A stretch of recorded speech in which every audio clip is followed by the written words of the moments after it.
Move to this now. Rassie Erasmus says he was realistic about the win and positive heading into the international season of building a group of around 45 players with game time. South Africa beat the Barbarians 54-7 in a wet Cape Town to begin their international season. Cheslin Kolbe won man of the match for his try and explosive runs. Vaylen Kirtley is there and joins us live. Vaylen, take us through the action earlier. How significant was this win for the Springboks? Thank you very much, and a very good evening to you and a very good evening to our viewers. A good victory for South Africa, a total of 8 tries being scored. In fact, the multinational invitational team, the Barbarians, they weren't on the scoreboard until after 65 minutes. But Coach Rassie Erasmus was realistic about this test match. And while some of the players said that it was physical and it mirrored what you would find in a test match, it was, of course, a friendly match. The real test will get underway with 2 consecutive tests against Italy, followed by a test match against Georgia before South Africa begins the defence of their rugby championship crown. But importantly for Coach Rassie Erasmus was to get some uncapped players, to give them an opportunity, to give those more inexperienced players, to give them game time, because he said that he wants to reach the start of the rugby championship with at least 45 to 50 players in the squad that have got game time. We saw in the starting lineup 2 uncapped players in Asinati and Klabakanya as prop, and then Vincent Sechilka, who managed to score 2 tries at flank. Positive performances from them.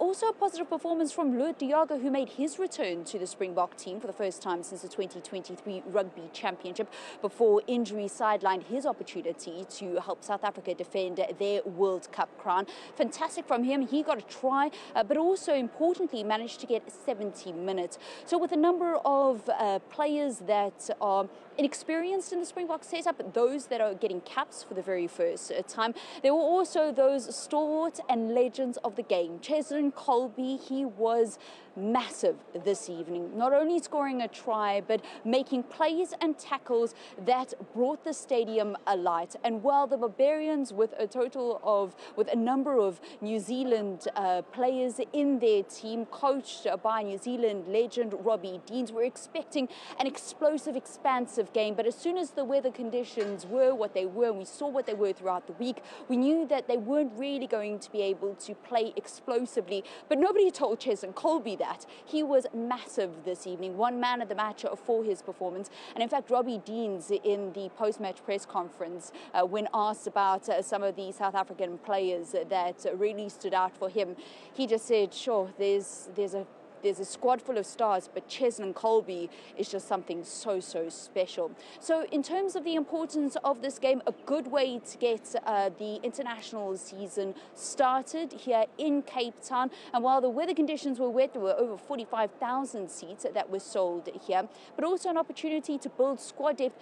And you know Rassie Erasmus, he's always got a trick up his sleeve. Well, this evening we saw a usual backline player in Andre Esterhuizen. We know him as a centre, mega in the position, really prolific for his premiership team. Him going on as a sub in flank position. So what Rassie Erasmus was explaining was that we have a Kwagga Smith, who is this magnificent utility player that can play in the back line as well as in the forwards, but he's hoping to develop that in Andre Esterhuizen too. Listen to what he had to say. Yeah, you can have 2 ways of looking at it. You can have a 5-3 split or a 6-2 split and Kwagga covering for your wing, and we're just doing it the other way around now, where I don't know if you can call him a hybrid or whatever you can call him, but he's a backline player. He can also play in the forwards now, where we always had a guy like Kwagga or Peter Steff, who's a forward, who will probably, if we got an injury, cover a wing in certain aspects of the game if we do get 3 backline injuries. And a guy like Andre just gives us the option now, because he's been training with both the forwards and the back. I must say Felix handles it really well in terms of his load, how much he does with the forwards and how much he does with the backs.